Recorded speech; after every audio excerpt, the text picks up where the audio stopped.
How is everyone doing today? Today, over here at Matt's Guns, we have a Socom 16 Chamber 308. This is a very good gun. You know, customer bought it used, so he wanted to tear apart, not a full tear apart, but your basic disassembly, and go through the parts and check everything, see how it works, and then test fire. And then we have an optic that we have to put on. So today's episode is going to be a busy day. So, without further ado, we have a huge shout out to samsguns.com. That is right, samsguns.com is our sponsor for this evening. Without further ado, I'm going to show you guys how to disassemble it, oil it, and put it back together. Then we're going to go out and test fire it. And then we're going to come back to, because everything is working, then we're going to come back and we're going to put an optic on it.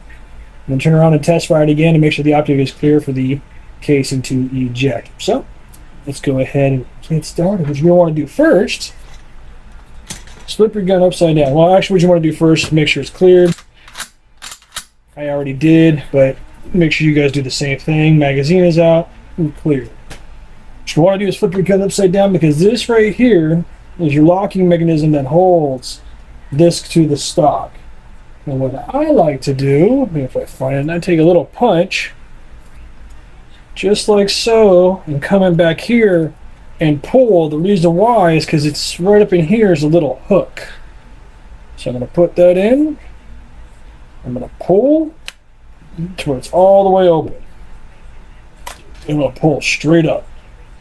Now see, some of these have a little hook on here, so that's why you need a little angle, because when you close them in, see how it stops? So you got to pull it so it locks it all the way in place. We're going to set that here. Now, because we didn't know much about this gun, and this is what I'm worried about, I don't like taking it apart if it has been bedded, because every time you take it apart, the firearm, and it is a bedded firearm, and what I'm going to right up here in the stock to help out with accuracy, you're making it less and less and less of a tight fit. So hopefully, yep, nope, it's not bedded. All right, good.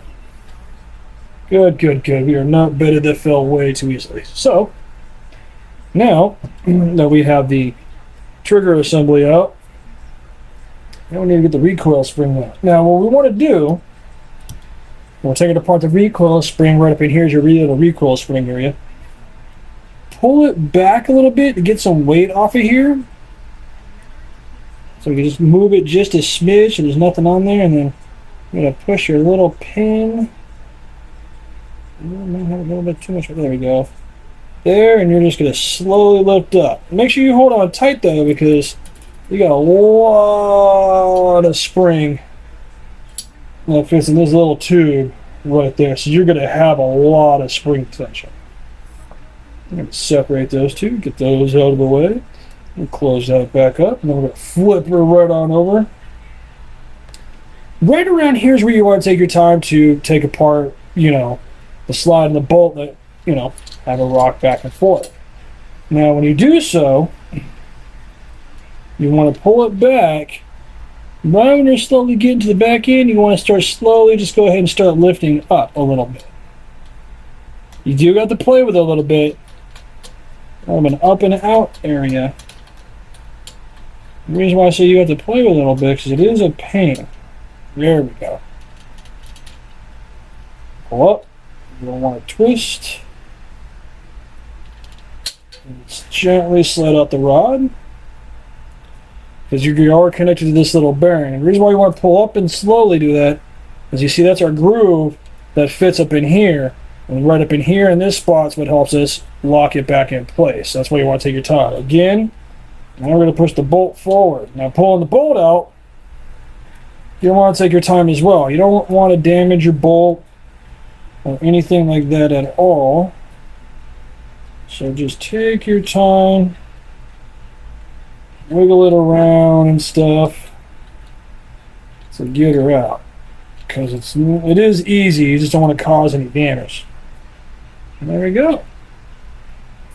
That right there is your basic field strip. This is an awesome firearm to have if, let's say, shit hits the fan or you need a bug out rifle. One, it's a 308, so it's good for all types of hunting. Two, they're accurate as fuck.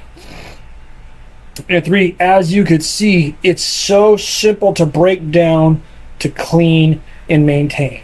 This firearm works just off of these little basic parts right here. You can see if there's anything that needs to be done to the hammer. You can see if there's anything that needs to be done to the trigger to work on it. Everything is bulky and visible. This is why this is a perfect piece to have in your arsenal. Why? It's simple. It's been tested at Battlefield because this is pretty much this. Even though this is known as the Springfield Socom 16, it's practically an M1A. Is what it is, except for this is a civilian version now. Or like the 14. Or like the M14. It's a piston system right here. It's a little small rod. As you can see, this is trying to pop out right here. It's a piston system, so it's not a naturally gas operated system. This is your piston rod. It strikes it, forces the bolt back and everything, so you're getting reliability on that in case you're in a muddy situation or not. It is just a major reliable gun. Not much oiling needs to be done to it. Not much repairs need to be done to it.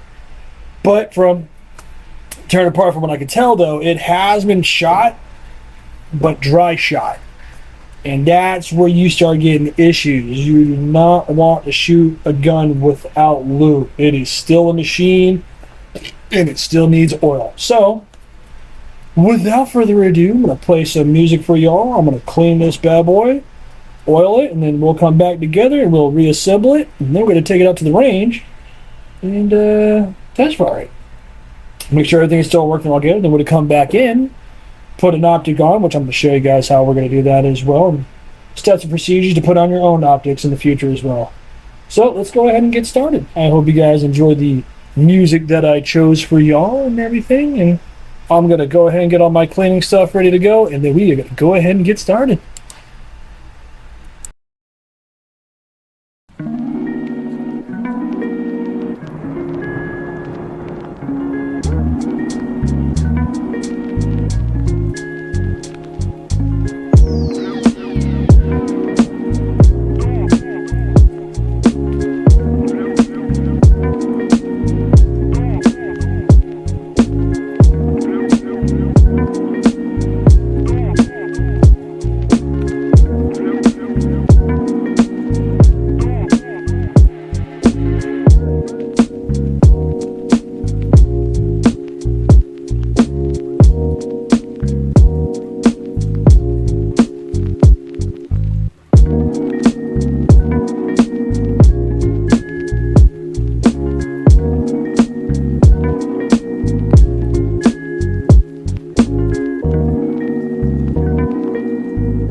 Alrighty, and we are back. Now, we are ready for re-oiling and it's reassembling. So I'm going to show you guys where I oil certain things at and everything. Going to put some of the stuff back still.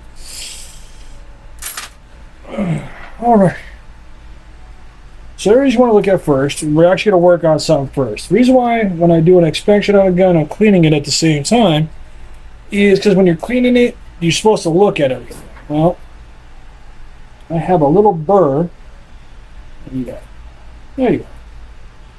Right up in here. You can tell where it's been hitting really, really hard. And what I'm going to do is we're going to slightly remove this burr.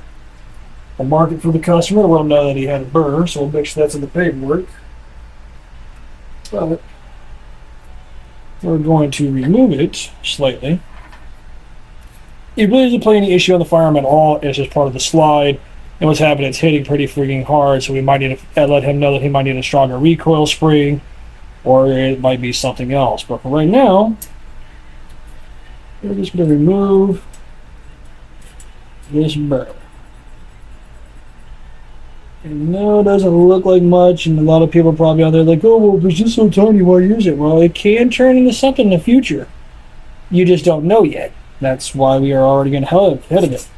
Do I think it would be an issue? No. Am I going to chance it? No. Why? Because the customer is paying me to make sure everything is fine. And right now, that is what I am doing. Making sure that the firearm is completely fine.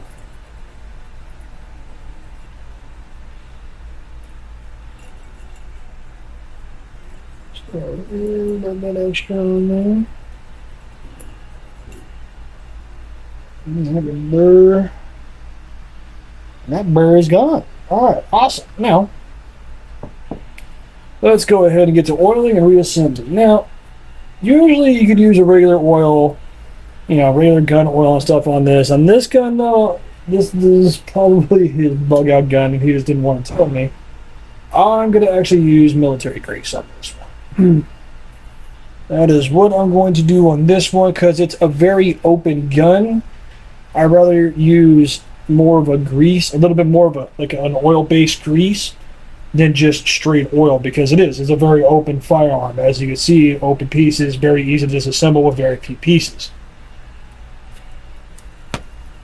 So what we're going to do is look where the slide of the bolt is.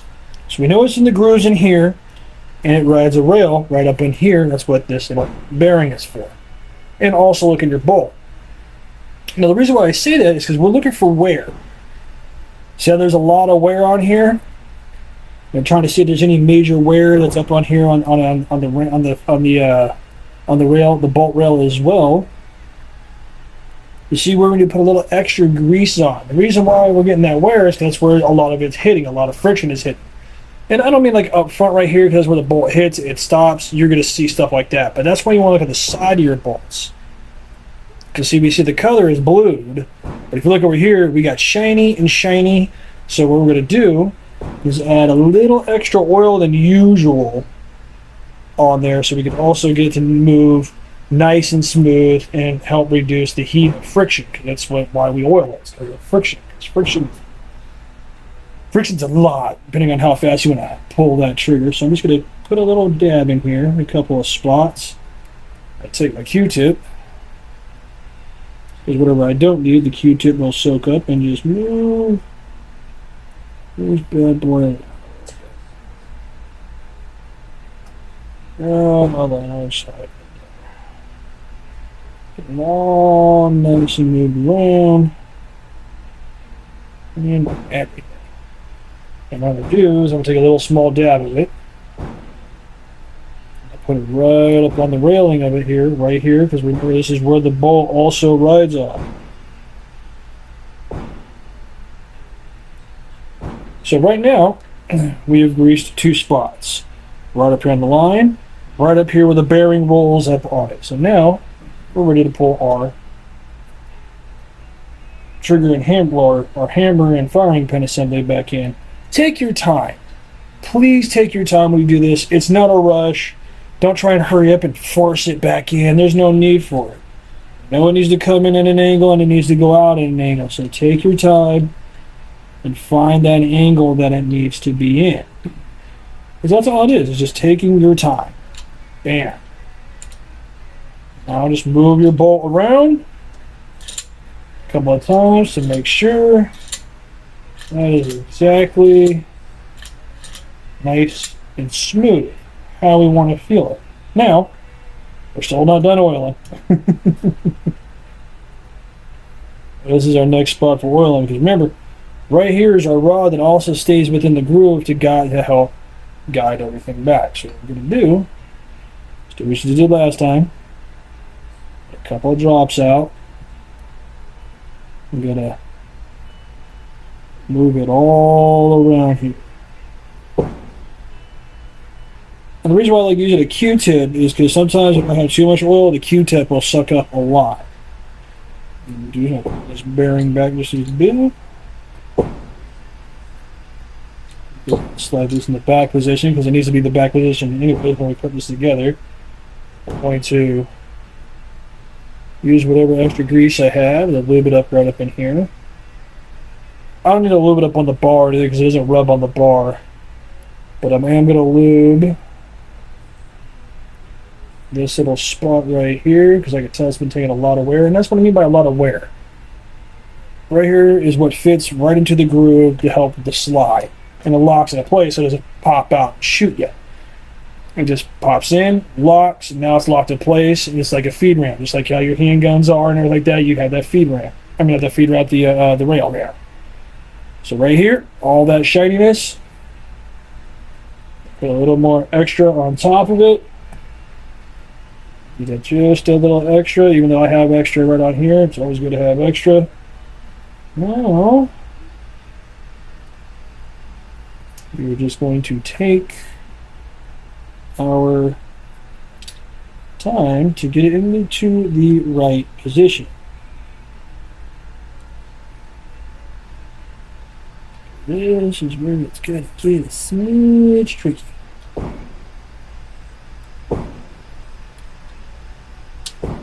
There we go. And it just fell right in. Good. Awesome.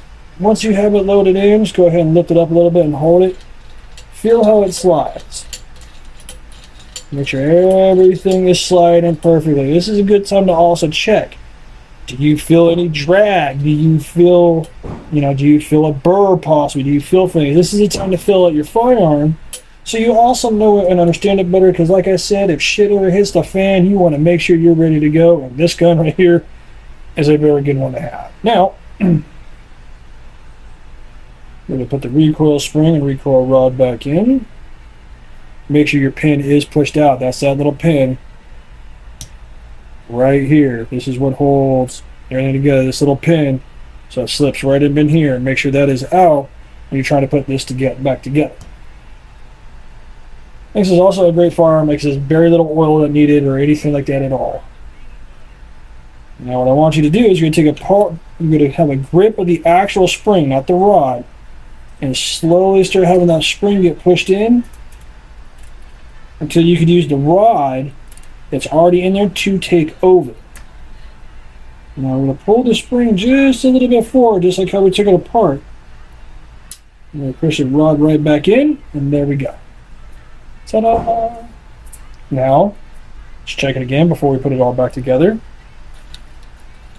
And make sure everything works. Just take your time with it. Perfect. Perfect, perfect, perfect. Good. Now, we're going to put everything back on with the stock because it's already upside down. So we'll go ahead and get that handled. We'll fit this stock right on in. And the complete misses. Perfect. Let it slip right on in. We take a quick inspection of our hammer and trigger. And we don't see any issues at all. I don't see not a single problem. Good. So what we're going to do, we're just going to line it up and drop it right back on in there. Did you need help with something? Now remember, we're going to push the rod over to help get it locked in place. And see how is it not right up in here and everything like so. So what we're going to do is we're going to take this right here, a little punch like we did earlier to take it apart. We're going to do the same thing to put it back together.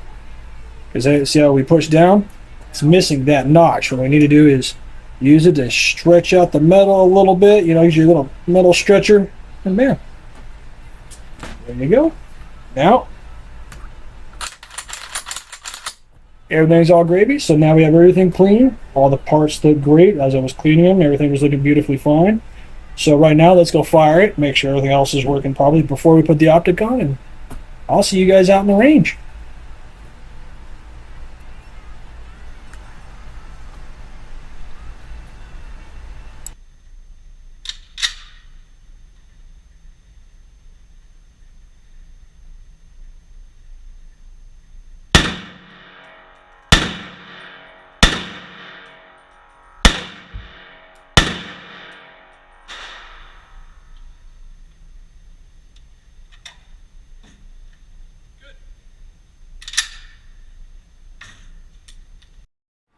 And we are back. Yes, I know, different setup. You guys are up on my head now.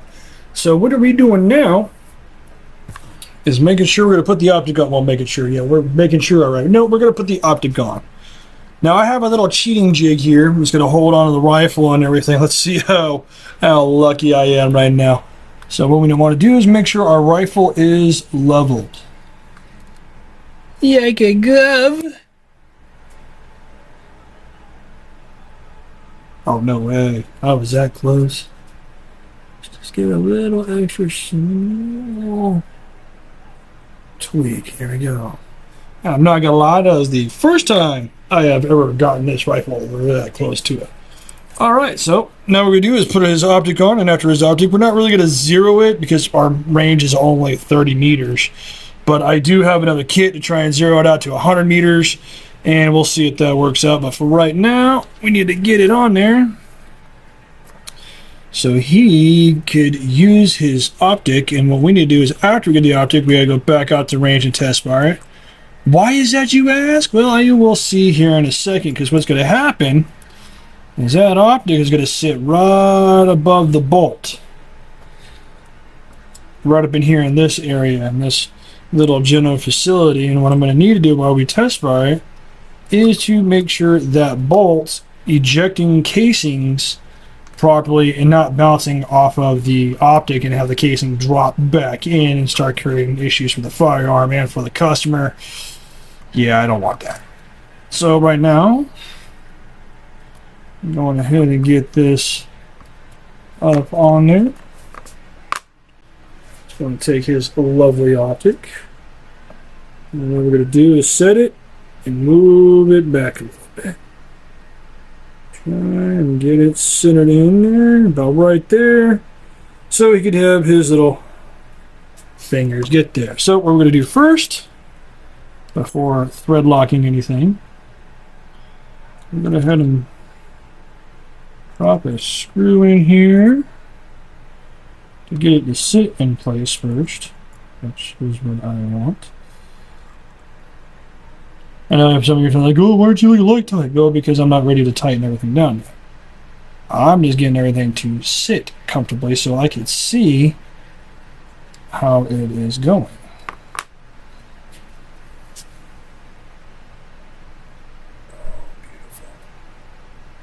Good. No matter where he puts his head at, he's going to be fine. Now, the other thing we also need to do before we start tightening everything is crosshairs.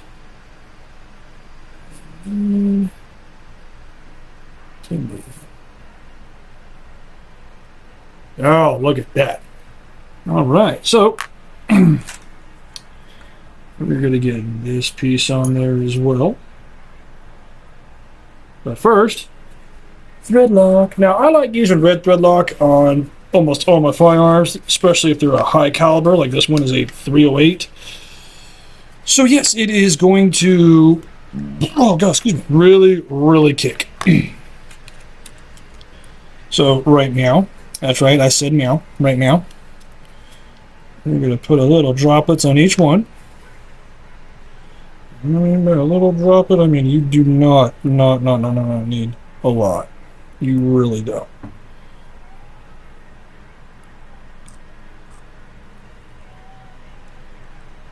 Let's go ahead and get you started.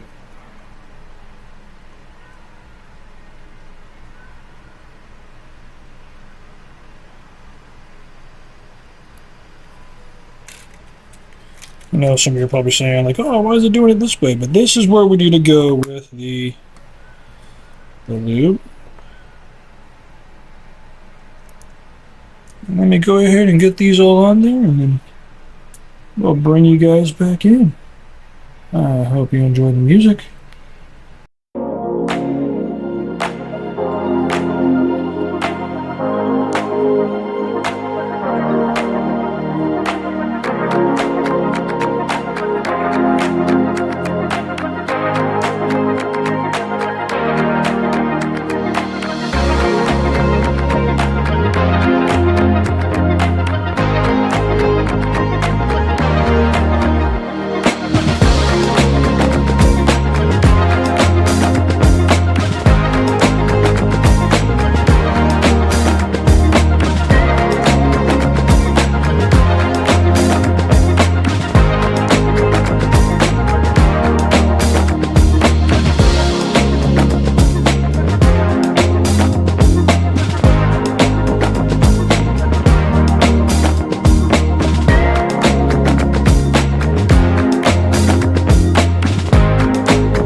And we are back. Hope y'all enjoyed the music. And that is how we put an optic on.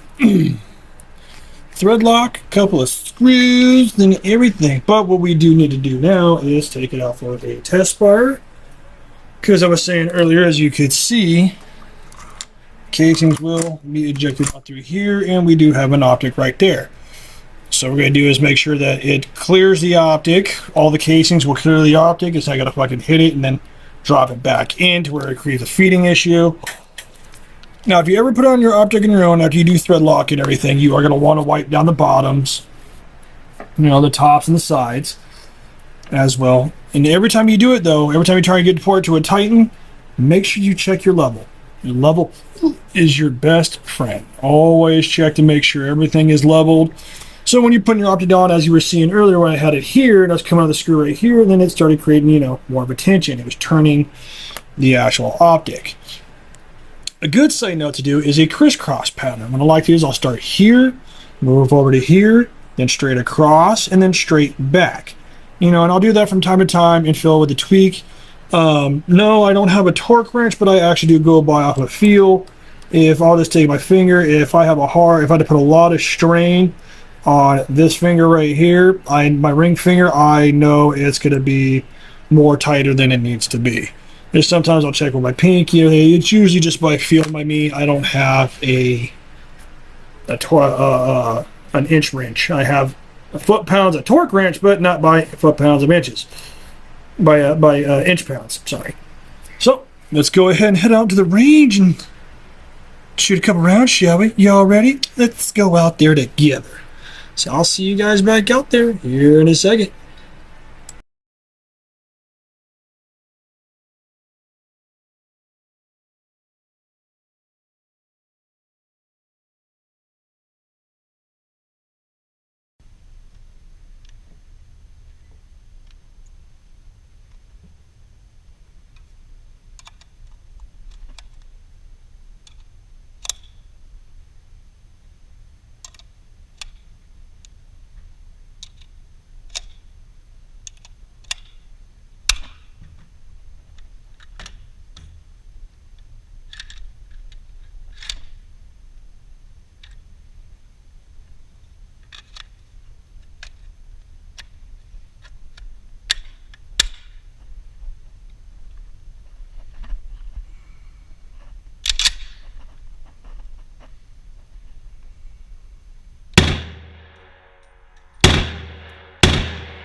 Alrighty. And we are back, ladies and gentlemen. Just came from the range, just as you guys saw now. And we know all that happens. Now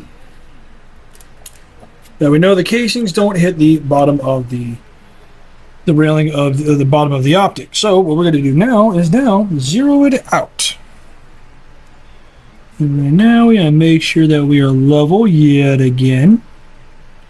Like I said, I think the last one was a fluke on how I was able to get it right the first time. As you can see now, I have to adjust it.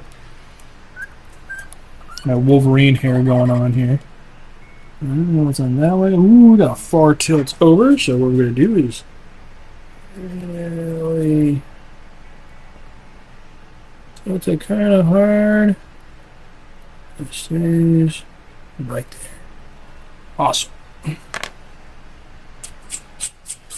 Now I'm going to take off our elevation caps and our windage cap. Oh, you are on there. Oh, good. In this optic, we don't need a screwdriver or anything like that. Thank goodness. Good. Good. Now, we're going to use a little device. I'm actually going to move you a little bit closer. Sorry, I was just grabbing a microphone so y'all could hear me when I'm going to do something else and celebrate. Awesome. Alrighty.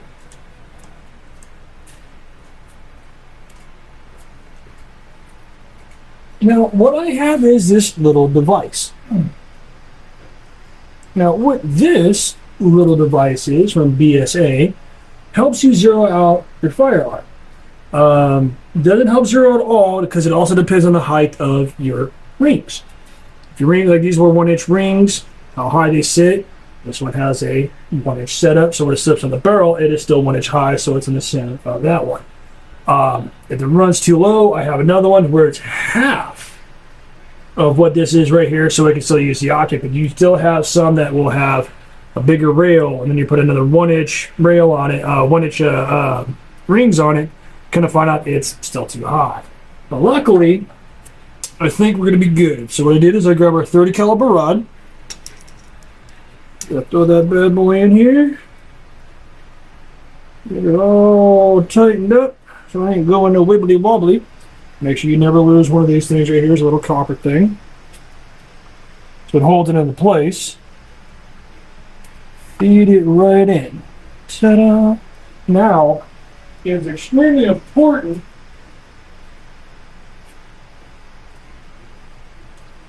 Now remember what I was just saying, it is extremely important, and I do mean important. Always check if you are level, because now we are zeroing. Good, we are still level. So let's see where we're at. We are way the fuck off is where we are at. But the good news is, for the first time, I don't have to move that. It's straight flush, 90, we're good. Gotta do a lot of this. Okay, so let's see, where do we need to go first? We need to go more towards the right. And I'm going the wrong way.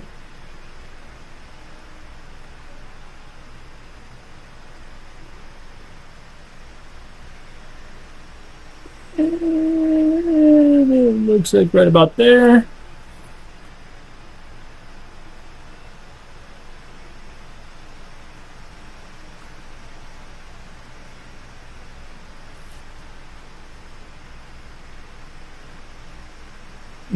Pretty close. Sorry, I had to make sure that we are still. Now, what you're going to see inside here is a little map.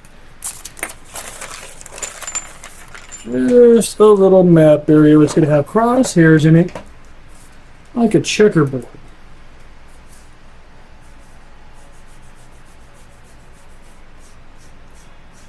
And you're going to have one really dark one for your elevation, one really dark for your left to right, which is your windage. So you're going to have one dark cross T, and that's where your center's going to be at. Now this right here is only designed to be able to handle it to 100 meters. So he is going to be zeroed out to 100 meters, and past that, he is going to have to do it on his own, or she's going to have to do it on her own, whoever owns the rifle. They're going to zero out the rest. So now our windage is good. Now our elevation though is too high, so we need to bring it right on down. Now the M1A on this one is, I believe it's a quarter, or M1A. Oh, that's going up. Come on, go down. Come on now.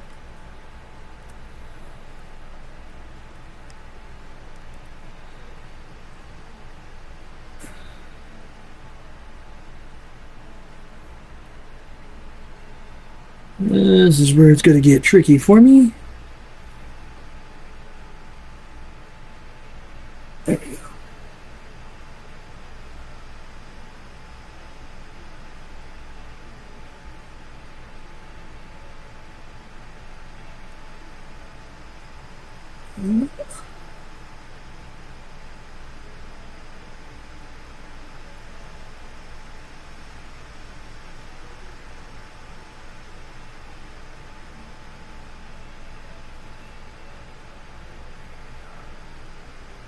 Perfect.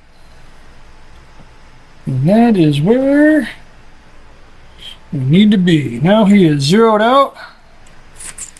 His cap's back on to 1,000 yards. And this customer's gun is all set, ready to rumble. Well, guys, I hope you all learned something today, ladies and gentlemen. I hope you all did. If you guys take your firearm and do it at home, there's some procedures you need to take, and there are certain tools you need to take. So, by all means, please give yourself a try, but make sure you just take your time. If you don't take your time, you're going to mess it up, you're going to see me, then you're going to pay a lot. So, there is the risks and the rewards. Risk is, you might mess up your firearm. The reward is, it might be working correctly and everything, and it'll save you some money. Here's the other risk. You doing it, you mess it up, you got to bring it to a gunsmith, and they're going to get charged out the ass, depending on who the gunsmith is. Reasonable price is about $40 if they ever tell you, like, oh, I charge 60. No, homie better be like 82 years old and a master gunsmith if he's charging you 60. 40 is pretty much the average per hour odd charge on work. But, yeah, that is the day for the day. I hope you all enjoy, and we will catch you guys next time. And just a reminder, Huge shout out to samsguns.com. That's right, samsguns.com. Why? Because they sponsor my ass. That's why. I hope everybody has a great rest of their day.